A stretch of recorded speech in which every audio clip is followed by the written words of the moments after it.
Hey guys, what's up? In a short tutorial video, we're going to teach you step by step how you can lock cells in your documents on Microsoft Excel to protect them from editing. So let's get started right away.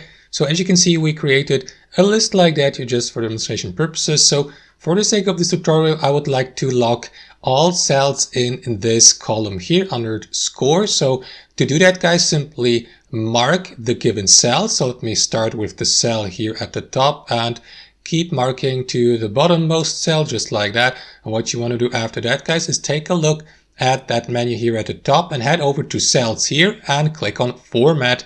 And from that drop-down menu, click on lock cell here. After that, click on format again, but this time select the protect sheet option from that drop-down menu here.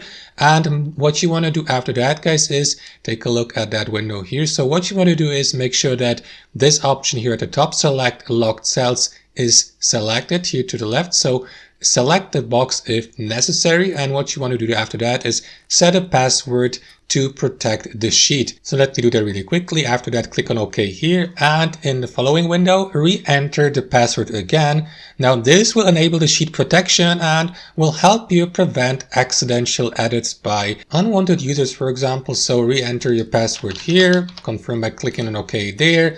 And there you go, guys. For example, if I try to edit that cell here, I won't be able to do that unless I unprotect the given document again by re-entering the password. So to do that, again, click on format here and select unprotect sheet from the drop-down menu, re-enter the password, and that should unlock the entire document, including the protected and locked cells to edit them. And that's basically it. Thanks for watching and have a wonderful day.